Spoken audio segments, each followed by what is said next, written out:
Welcome to Vegas Realty Check, your go-to podcast for all things Las Vegas real estate. Whether you're buying, selling, or investing, we bring you the latest market trends, insider tips, and expert insights to navigate the ever-changing Las Vegas realty landscape. Tune in each week as we break down the data, answer your questions, and help you make the best real estate decisions in the entertainment capital of the world. Hey, Las Vegas. Thanks for joining us back here on Vegas Realty Check, your local Las Vegas real estate news show.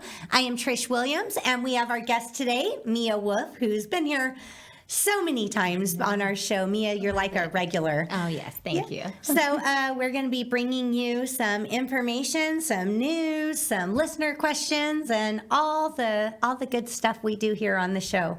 Hey. Yeah. So, Mia, we have some news this week on LVR. I know. What is going on? I know, right?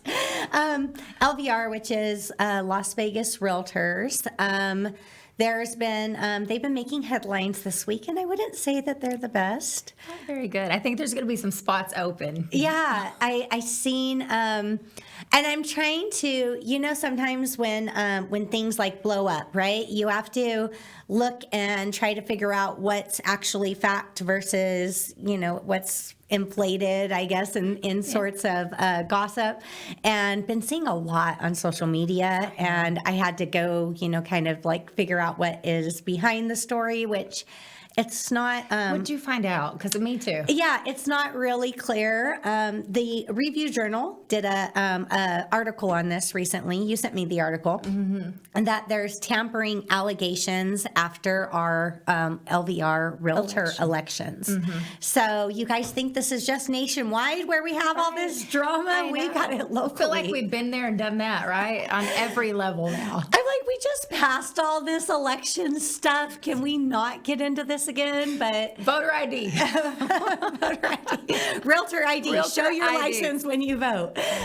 So there's a lot of drama going on with that. We've had quite a few people resign from the board, it appears. Yeah, and removed. I saw some removed, so I don't know what's going on. It'll be interesting to watch. I feel like we've been through a lot as a group of realtors this year already. So this is not the funnest. Well, and I do think that part of it is because of what we've been through with this NAR lawsuit. There's so many people that think that, and I'm one of those that feel like we should have never gotten to this point with this NAR lawsuit or settlement, because I don't believe we were practicing unethically, the majority of us. There's always those bad apples, right?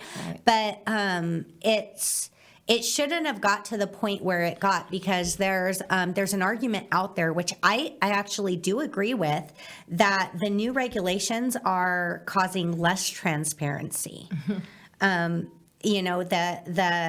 Before, you took a listing, you had a conversation with the seller, you talked to the seller about what they were willing to give you. You made that agreement all in one conversation. Right. You put it in the contract. It's in a listing agreement if they're willing to compensate the buyer's agent or not. And there was times where sellers said they weren't. It was optional. And now, under the new regulations, this is something that's negotiated at the time that we get an offer from the buyer. And I feel that while, again, this does, it's always negotiable. It's something that we can negotiate, within the offer itself. But I feel like sellers are more, even right now, there's more sellers saying, like, I want to know these numbers before and ahead of time, and it's it's not, and no one really likes having that conversation at the time of the offer. And the agents, the buyer's agents, when they're taking they're doing their buyer's brokerage agreement with their buyers, and their buyers are like, well, am I going to have to pay that or not? And it's a matter of, it's negotiable in the offer, but they're not able to know what that is that they're looking at, the seller agreeing to, before going into making an offer at the property. And some buyers don't like that. Yeah, it's very confusing. I feel like it's really confusing for buyers. I feel like it's still confusing for sellers. And, most buyer agents are going to ask for 3% up front. So then you're negotiating commission. Are they going to lose the deal over the buyer's commission? Yep. And two, at the end of the day, we all have families. We have to put food on the table. I mean, our pay is as important as I feel like anybody's. An agency is very important. Yes. And I do, I am seeing people that are going to, because they're not able to have that communication, or they're not able to walk away from that deal of, just really what is it, just slashing commission prices. So, that really I feel like is I hate the word fear, but it happens anyway. Yeah, and it's something that I feel like as the market, we're going to start seeing the market strengthen here over the next, couple months, I think. I believe. I feel very strongly that that's going to happen. And this is going to become a bigger and bigger issue. Mm-hmm. And that, just all of that, it really just has realtors just kind of all up in arms and just upset. So seeing this going on with LVR, with our local board and everybody's already upset in the first place, and now we have all this other drama. I know. And it's like all about transparency, but it appears it is like diminishing the transparency. It's diminishing the transparency. What's going on? This is making it less transparent. And let me tell you real quick, the importance of a buyer's agent, okay?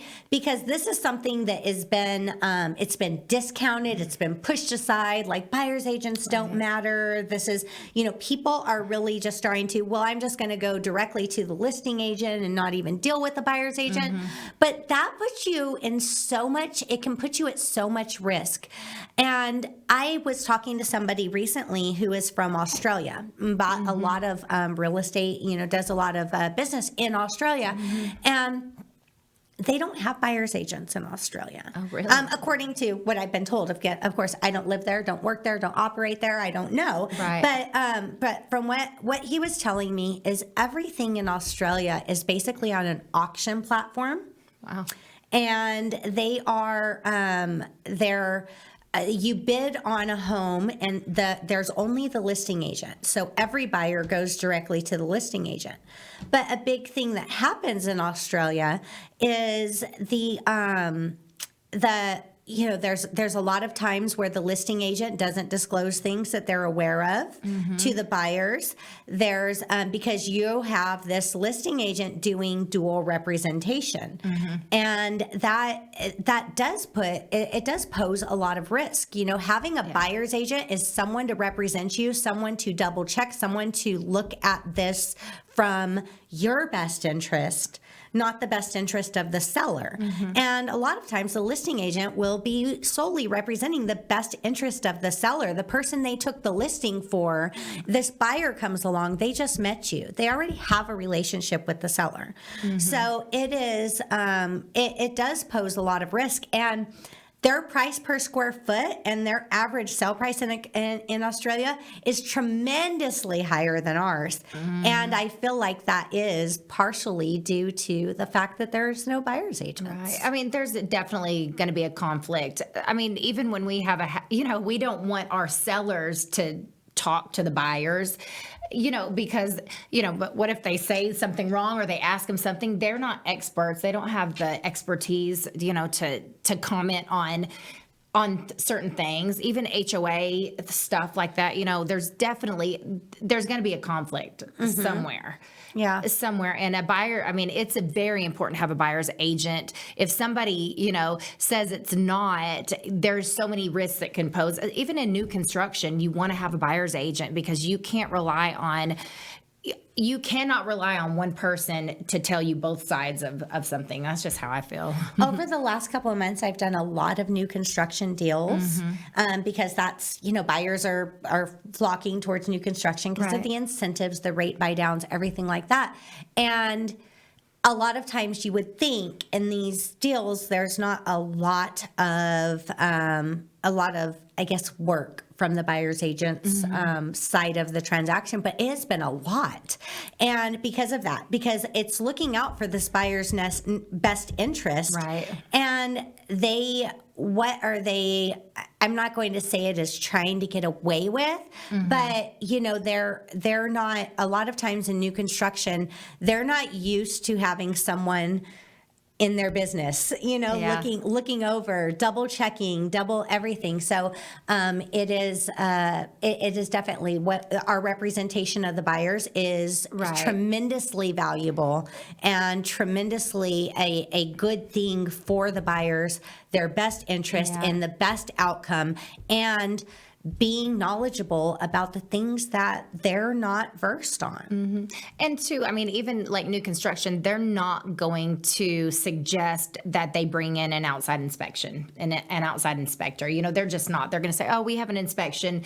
You can go with ours, which you can. But I mean, there's a lot of things that even within the year, they're probably warranted, but there's things that you can see visibly, in new construction. Anyway. Yeah, we had an inspection recently on new construction, and at the end of it, the buyer said, I would have never noticed all of these things. And there was nothing major. It was nothing that was like devastating, but it was things that, when we do that walkthrough, we blue tape everything. They're like, I would have never noticed that, and the inspector did. So those are, there's a lot of value to that. And some people, there's kind of two sides of the coin there. Some people choose to do the inspection up front before that final walkthrough with the builder and have the builder do all of those initially. Sometimes people choose to wait and do that inspection like at the 9-month period before their 1-year warranty is up. And that way they have a checklist of items they have to come back and do warranty repairs. Things settle, you never know what's going to happen. Every house settles. Yeah, we definitely have moving ground here. Yeah. Well, and I do think, I think it's a relief when you're in the buying process, things are going crazy.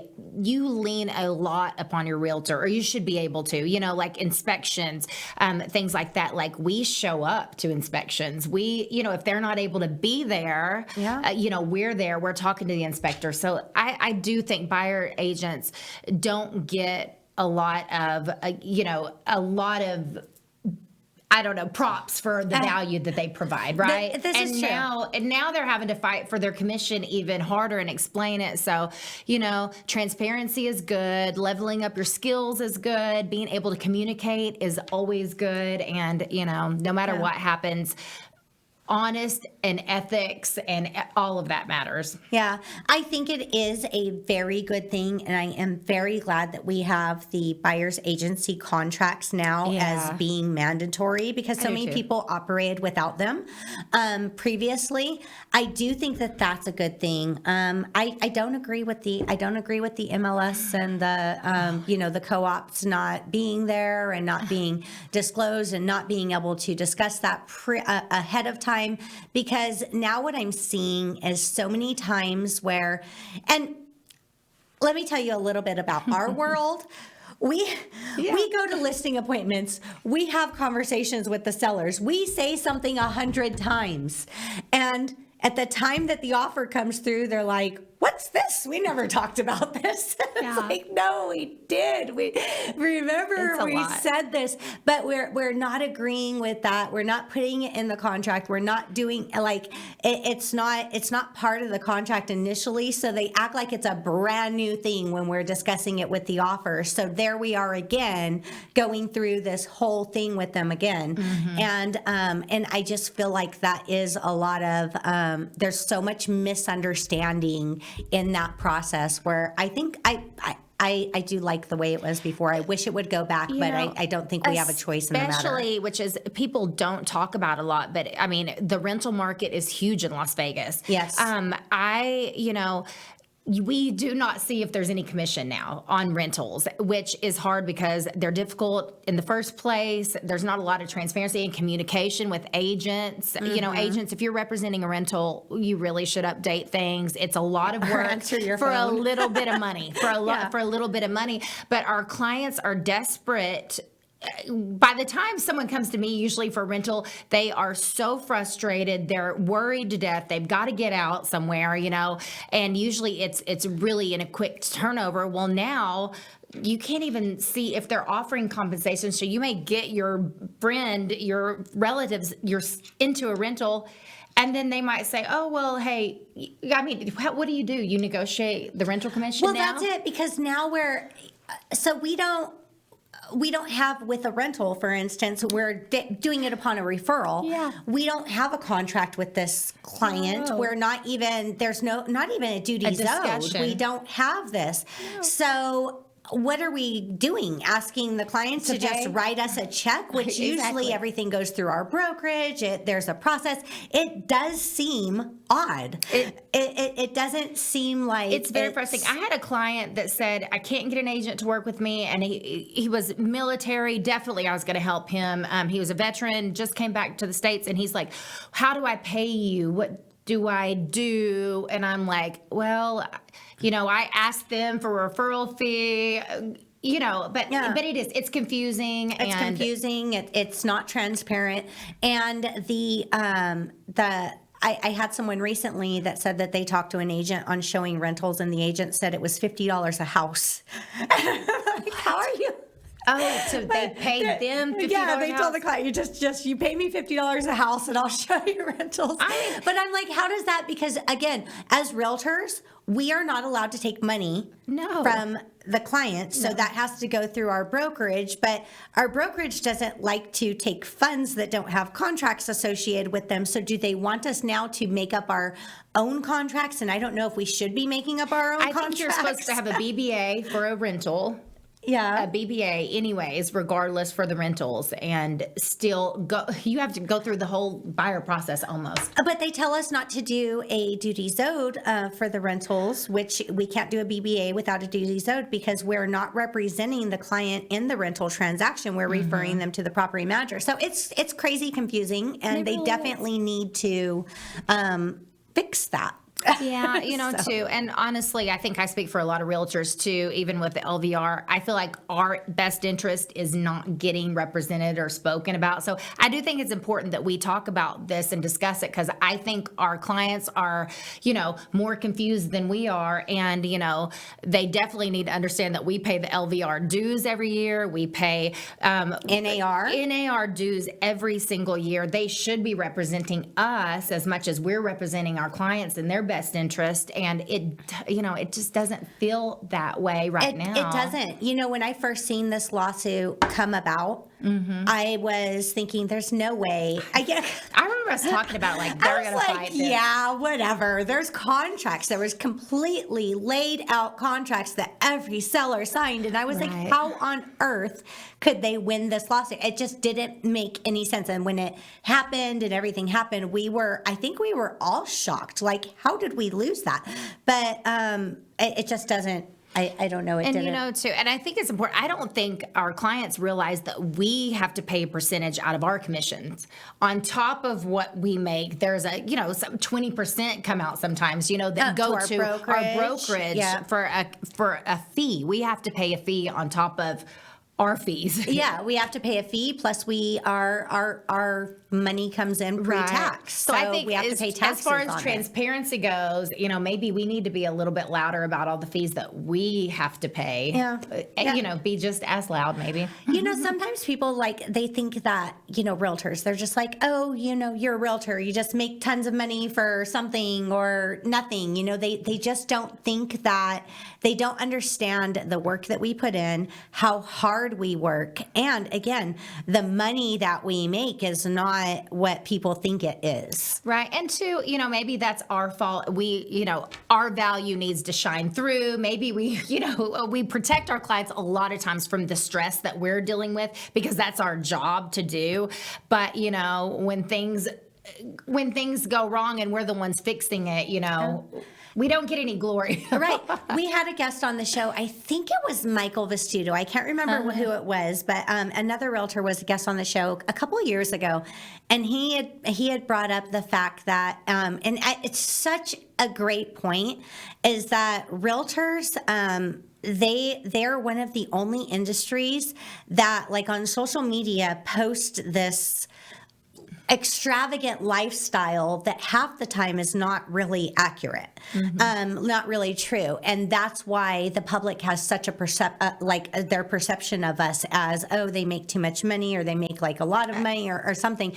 It's like, a realtor will get paid one commission. They don't talk about that's the only commission they've been paid the whole year. But, they go on a shopping spree and they post all this stuff, or they'll post a picture of them with a bunch of dollar bills. Like, like, what is this? The only other like industry that I can think of that does that is like rappers. Yeah, or YouTubers. Right. So like, what are we doing? And that's true. That is that's hurting us, I believe, because it makes the public perception of us seem a lot very skewed of what it actually is. Yeah, I agree with that. Some of the stuff, I think we've harmed ourselves, in that way, Yeah, absolutely. Absolutely. So, gosh, I don't even think we're going to get into listener questions today. We had a lot to talk about. Yeah. That's good. But I do want to make sure that we get into our stats. So our market numbers for this week, you have the numbers I sent you, right? Yes. Okay. So single family homes that we had on the market for this week are at 5,404. That's down 71 from last week. So I do believe we had a couple, some homes go into contract. Some of those homes got off the market, so that's good. Condos and townhomes were at 1,813. Those are down only 26. And for 7 days, we have new listings at 527. So those are lower. Yeah, that was 230 less than the previous week. Do you think people are holding off to list till after the holidays? Yeah, definitely. Because I've got some clients in, and there was a house that they literally just pulled it off the market for the holidays. They want to show during Christmas and they want to enjoy it. So, it's definitely a slow time. It always is. Yeah. Thank goodness we got past the election now. Oh my goodness, I know. But now we're dealing with LVR election.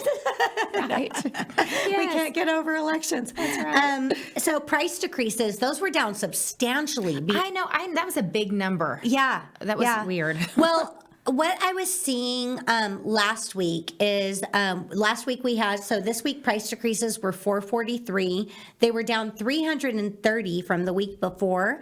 But the week before we had this like large amount of price decreases because what happened is like right after the election, we had a little spurt of activity and then fizzled out. And I think people were like, what happened? Maybe I missed the boat. I need to price cut. So that I think we got a lot of price cuts of people right before Thanksgiving too. Yeah, people seeing if that was the problem, if they were missing the market because of the price, and now it's just fizzling out and waiting to see what happens from those price decreases. Under contract was also down this week. I think that was because of a holiday week. A holiday week we had not Christmas, Thanksgiving and Black Friday. So under contract are 515. They were down 185 from the week before. And sold was down 163 from the week before at 480. But again, we had 2 holidays where the title company was closed. Right. And some people just basically took the whole week off. Yeah. So let's be honest, right? So I'm sure that's the reason why those numbers are down. I'm going to expect that they'll be a little bit stronger next week. What are you seeing, since we're not going to really get into the listener questions, what are you seeing in the market right now as far as like strength and activity and movement? I think it was, right after the election, I think people were a little excited and like, I remember even everything was kind of going up. The stock market's going up. Everybody's like, okay. And it was a little bit busy. And then I do feel the slump a little bit. Hopefully interest rates are going down. Like you said, I think this time next year we're going to be so slammed that, in a year from now, these numbers, I'm so excited to see what they will be. It's going to be very interesting. And I think it's going to. I think even in January, we're going to see things start to heat up and get some movement. I do feel good about that. And Also, I mean, one thing that, we had the elections and we had like, this little spurt afterwards. And then we had like a lot of like, worldwide war talk and things like that happening in the news. And anytime there's big headlines like that, it scares people. It pulls them off from like making any plans. They want to see what's happening. They're scared to get caught in the middle of something during a bad time. There is huge pent up seller and buyer demand right now. I mean, I have so many people, and it's like January. January is the word of the year. Yeah, and I feel like that. Do you too? There's so many. There's been so many people sidelined over the last couple years just because of rates and everything. Once rates come down, and once we like start to see that optimism again, floodgates are going to open. It's going to be really crazy, I think. Oh yeah. And also this year, Black Friday was our biggest. I guess we like broke records this year for Black Friday. Busy. So that is definitely a sign of optimism with the consumers. Yeah, for sure. Yeah, for sure. so- I know I had read something and even talked to it, and even personally myself, a lot of people, saved a lot of money in 2022.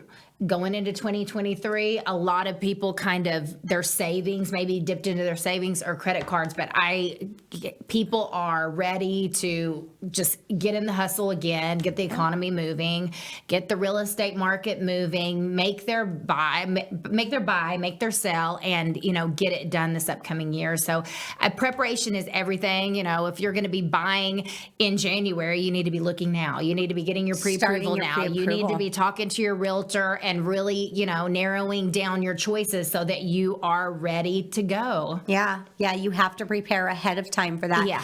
And I have two clients that are, my clients personally, that had sold houses out of state, moved to Las Vegas, and because of rates, put off buying.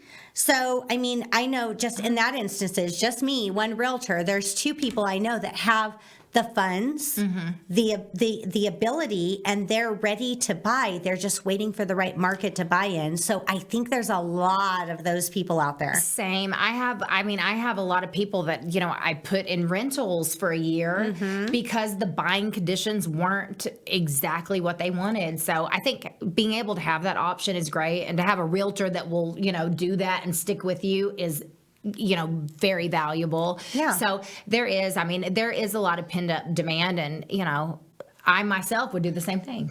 Yeah, no, right? Absolutely. And the we're seeing rates come down slightly right now, but I do think that Fed decrease, the 0.75, eventually is going to start reflecting in mortgages and drive those rates down a bit. Yeah, So, and I think historically they said it doesn't matter who wins office. Historically, a year to the date after the election, rates are generally the lowest they've been in 4 years. So that's something to look forward to too. Yeah, I do think that rates will definitely be a huge motivator for buyers. I mean, and right now you can get 4% new construction.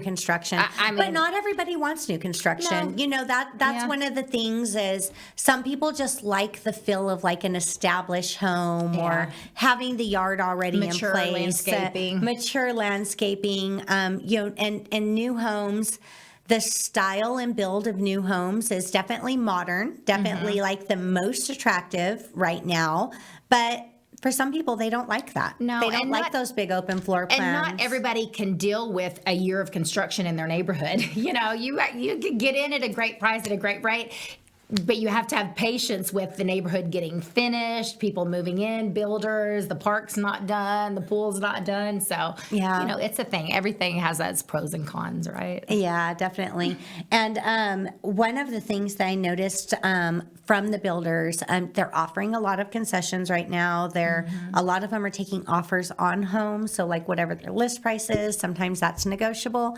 They're doing the rate buy downs. They're offering a lot of incentives. Big package to the buyer, right? Yeah, and inventory move in ready to go. Yeah, a lot of builders though are changing their quality of like the appliances and things like that. They're downgrading those, so they're kind of trying to recoup those costs in the little things here or there. So I have seen that a little bit. So I was like, that's interesting. It's always something. And remember, whenever like during COVID, when they were on the wait list, they couldn't buy a refrigerator, and they were waiting. Their clients were like waiting for the refrigerator, and they didn't match. So there's always something, right? Supply and demand always. I remember a 1031 exchange we were doing during COVID with the supply chain issues, and we had to close the house. Like, we had to close it because of the deadline for the 1031 exchange, and they couldn't get a microwave.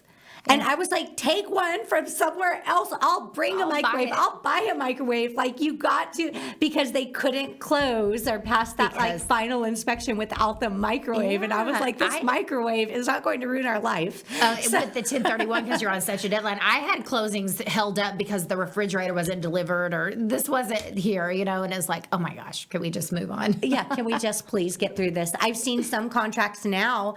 D.R. Horton has it in their contracts, actually, where it says like the refrigerator might not be there at closing date. So I figured that must have been a COVID add-on. We learned a lot of language, didn't we? So it's interesting when you read through their contracts. Every builder has their own contract, and reading through them, some of the things you're like, really? It's like might not be ready for 2 years. The house, it's like they do all these things to protect themselves in case of that type of instance. So that's interesting.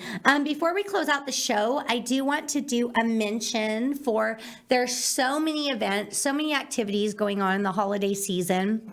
And we have a lot of things happening, but this one in particular, I think is for a really great cause. This is a benefit. The Composers Room. Composers Room is down on what is that? Commercial Center area, like off of Sahara, Maryland Parkway, around that area right there. Composers Room has a real old Vegas flair to it. So really great place if you haven't checked it out. And they have really great food also. But they are putting on a fundraiser event that's to help raise money for foster families, which is such a great need in this community, and such a great thing that they're doing. It will be December 11th, 12 p.m. to 12 a.m. There'll be live performances. They're asking you to either bring an unwrapped toy or $25 to donate. There'll be $15 pancake platters and other food available. And they're going to have live performances. It's going to go on throughout the 12-hour period. So go and check it out. December 11th, Composers Room. It's for a great cause. Go help contribute to raise money for the foster families, because they definitely need these funds during holiday season. What a cool idea, too, the way they set it up. That's neat. So make sure to check that out. And Mia, thank you for for coming here on the show again. How do people reach out to you to have conversations, talk, to do real estate? I'm on Instagram. My number's at the bottom of the screen, so always available. Say it out loud for the people listening. 702-412-7255. All right. And I am Trish Williams. You can reach me at 702-308-2878. If you are watching us, if you're following us, please hit that subscribe button. We would love to get some more subscribers on the show. I appreciate everybody tuning in and the views. Follow us, share us, tell your friends about us. And you can find all of our links to everywhere where we're at realtycheck.vegas. And thank you guys so much, and we will see you next week. Yes, bye. Bye.